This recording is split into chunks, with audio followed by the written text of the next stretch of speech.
Welcome to English Baba channel. Class 11 English snapshot book से chapter number 1 है the summer of the beautiful white horse. आज हम करेंगे इसके क्वेश्चन आंसर, तो जल्दी से वीडियो को लाइक कर दो।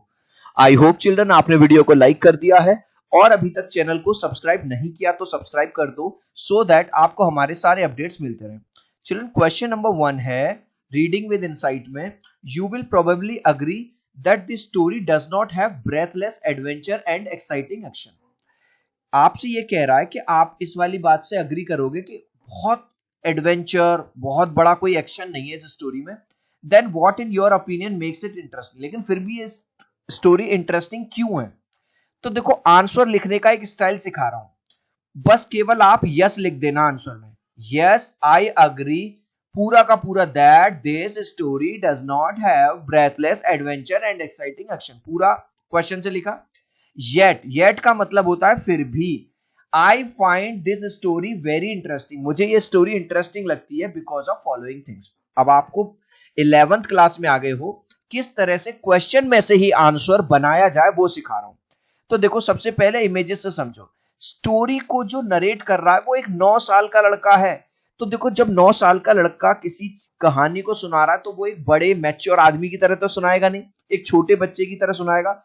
तो कहीं ना कहीं ये वाला जो पार्ट है हमें ये इंटरेस्टिंग लगता है। दूसरी बात, जब उसका जो कजिन है वो एक सफेद घोड़ा चुरा के आ जाता है, उन लोगों को ये वाली बात भी लगती है कि यार हम जिस ट्राइब से बिलोंग करते हैं, गैरोलियन ट्राइब से, उसमें किसी ने कभी आज तक कोई झूठ नहीं बोला, किसी को कोई धोखा नहीं दिया, कोई चोरी नहीं करी, और सुबह से शाम तक उस घोड़े को चलाते भी हैं।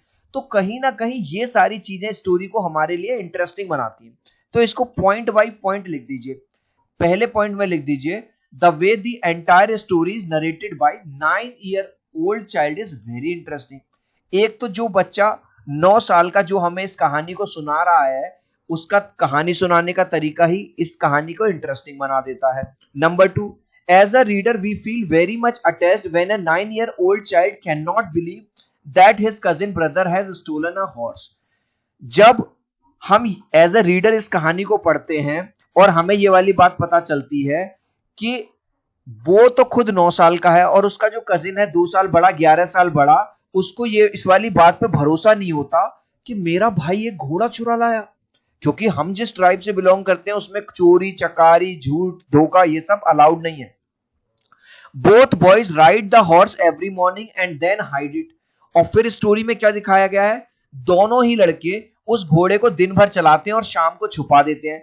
तो हमें ये जान जान के इंटरेस्टिंग लगता है कि अब क्या होगा, आगे क्या होगा, और it creates a sensation of adventure in the story, और कहीं ना कहीं ये एडवेंचर लाता है। At last we find that boys return the horse to his real owner, और अंत में हम ये देखते हैं कि लड़कों को अपनी ईमानदारी याद आ जाती है और वो घोड़े का जो असली मालिक होता है उसको, घोड़े को वापस कर देते हैं। तो बस ये पॉइंट्स लिखने, ये लास्ट वाला पॉइंट आपको नहीं लिखना, यहां तक आपको लिखना है। इन पॉइंट्स की वजह से आपको स्टोरी इंटरेस्टिंग लगी। Did the boys return the horse because they were conscience stricken or because they were afraid? Question ये पूछ रहा है, इन बच्चों ने ये घोड़ा इसलिए लौटा दिया था कि वो कॉन्शियंस स्ट्रिकन थे या वो अफ्रेड थे? तो अफ्रेड तो बेटा वो पूरे चैप्टर में कहीं उनको नहीं दिखाया कि उन्हें किसी का डर है, क्योंकि अगर डर ही होता तो वो ना तो वो घोड़ा चुराते, ना उसको दिन भर चलाते और रात को छुपाते।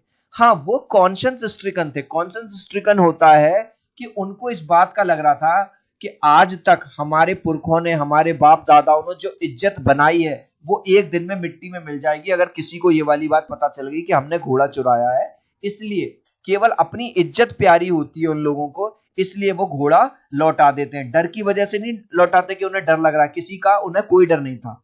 तो आंसर में लिखेंगे in the entire story we don't find that the boys were afraid even an inch. Even an inch का मतलब है कि उन्हें जरा सा भी डर नहीं था पूरी स्टोरी में, हमें ये तो बात पता चली। Both boys ride horse every morning and then hide it. देखो, अभी हमने यहां देखा भी था, दोनों ही लड़के जो है दिन भर घोड़ा चलाते थे और शाम को उसको छुपा देते थे। Then, but one day when John Byro, real owner of the horse, देखो ब्रैकेट में लिखा है मैंने रियल ओनर, जॉन बायरो कौन था? जिसका वो घोड़ा था। sees the boys with his horse, देख लेता है उन दोनों लड़कों को अपने घोड़े के साथ। He does not blame children at all, लेकिन फिर भी वो बच्चों को ना डांटता है, ना मारता है, ना उन्हें ब्लेम करता है। As he was in impression that the family of the boys were famous for their honesty. अब जो घोड़े का असली मालिक होता है वो घोड़े को पहचान लेता है, ये तो मेरा घोड़ा है। लेकिन फिर उसको लगता है कि यार ये दोनों बच्चे जो हैं, जिस ट्राइब को बिलोंग करते हैं, जिस फैमिली को बिलोंग करते हैं, उस फैमिली में चोरी चकारी, झूठ बोलना, धोखा देना तो है ही नहीं। तो यानी कि वो इतना ज्यादा इस बात से इंप्रेस है जो कि भाई इनके उसमें तो चोरी चकारी होती नहीं, ये तो चोरी कर ही नहीं सकते। तो somewhere this thing makes the boys conscious stricken. अब बच्चों को ये चीज रियलाइज हो जाती है, यार हम बड़ा गलत कर रहे हैं कि देखो जिसका असली घोड़ा है वो असली घोड़ा जानते हुए भी हम लोगों को ब्लेम नहीं कर रहा, क्योंकि उसको हमारी ईमानदारी, हमारी नहीं मतलब हमारे ट्राइब की और हमारी फैमिली पे। तो अब उनका जो कॉन्शियस है, अब जो उनकी ईमानदारी है वो जग जाती है, and they return the horse, और वो घोड़े को वापस कर देते हैं। One day back there in good old days, when I was 9 and the world was full of every imaginable kind of magnificence, and life was still a delightful and mysterious dream. The story begins in a mood of nostalgia. Can you narrate some incident from your childhood that make an interesting story? तो question केवल यहां से है, क्या आप कोई interesting story सुना सकते हो अपने चाइल्डहुड से, जो इंटरेस्टिंग स्टोरी हो अपने बचपन की? तो कोई भी स्टोरी आप अपने बचपन की लिख सकते हो, मैंने लिख दिया है। Once I went to zoo with my school in class 6। एक बार जब मैं क्लास 6 में था, अपने स्कूल के बच्चों के साथ, दोस्तों के साथ जू में गया था। It was my first trip to zoo and I had never seen wild animals in reality. मेरा पहला ट्रिप था जू के लिए और मैंने कभी वाइल्ड एनिमल्स नहीं देखे थे। I was very excited and so were my school friends. मैं भी बहुत एक्साइटेड था और मेरे स्कूल के दोस्त भी। But just after 30 minutes we saw crowd panicked and asking for help. वहां गए हुए हमें 30 मिनट ही हुए थे कि हमने देखा कि सारे लोग मतलब चीख रहे हैं, चिल्ला रहे हैं, क्या बात हो गई, क्राउड पैनिक कर रही है। When we went close, we came to know that a visitor by mistake fell down in a pond which was famous for crocodile. जब हम वहां पास में गए तब हमें पता चला कि एक विजिटर है हमारी तरह ही, वो एक पॉन्ड में गिर गया है जिसमें बहुत सारे क्रोकोडाइल यानी मगरमच्छ थे। But thank God there were no crocodiles in the pond as they were shifted in other new pond. लेकिन वो तो अच्छा हुआ कि उस दिन उसमें कोई भी क्रोकोडाइल नहीं था, क्योंकि उनको पहले ही किसी दूसरे पॉन्ड में शिफ्ट कर दिया गया था। Finally the visitors was rescued bye zoo authority. और फाइनली उस विजिटर को बचा लिया गया। जो जू अथॉरिटी होती है, जो जू में काम करने वाले कर्मचारी लोग होते हैं, उन्होंने उसको बचा लिया। गाइस वीडियो अच्छा लग रहा है तो प्लीज यार एक लाइक कर देना। आपके एक लाइक और सब्सक्राइब से बहुत मोटिवेशन मिलता है। 3 तक काउंट करूंगा चिल्ड्रन, प्लीज वीडियो को लाइक कर दो। 1 2 3। आई होप चिल्ड्रन आपने वीडियो को लाइक कर दिया है, चैनल को सब्सक्राइब कर दिया।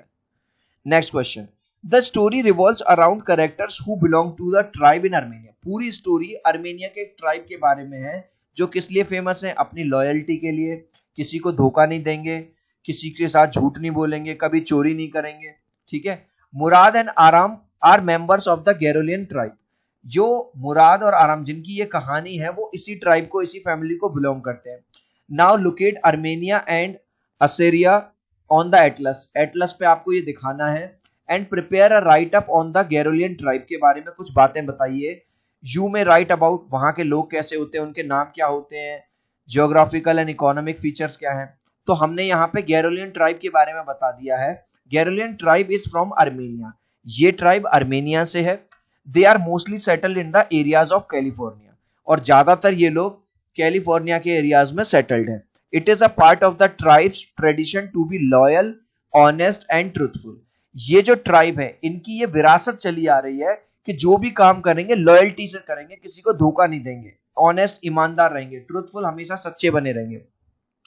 Hospitality is also an important part of Armenian culture. Hospitality मतलब खातिरदारी। अगर इनके यहाँ कोई विजिट करने आएगा तो उसको बड़े अच्छे से सम्मानजनक तरीके से खिलाएंगे पिलाएंगे।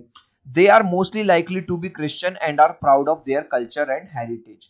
ज्यादातर ये लोग क्रिश्चियन रिलीजन फॉलो करते हैं, क्रिश्चियन हैं, और इनको अपने कल्चर पे, हेरिटेज पे बड़ा गर्व है जो ये कैरी करते हैं।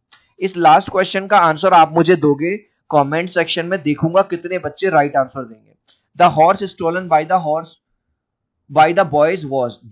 जिस घोड़े को लड़कों ने चुराया था वो किस कलर का था? व्हाइट, ब्लैक या ग्रे? आप चाहो तो अपने आंसर में कमेंट में ए, बी या सी लिख देना, मैं समझ जाऊंगा। सो आई होप मेरा ये वीडियो आपको बहुत अच्छा लगा होगा। प्लीज वीडियो को लाइक कर देना, चैनल को सब्सक्राइब कर देना। अब हम मिलते हैं अगले वीडियो में। Bye bye.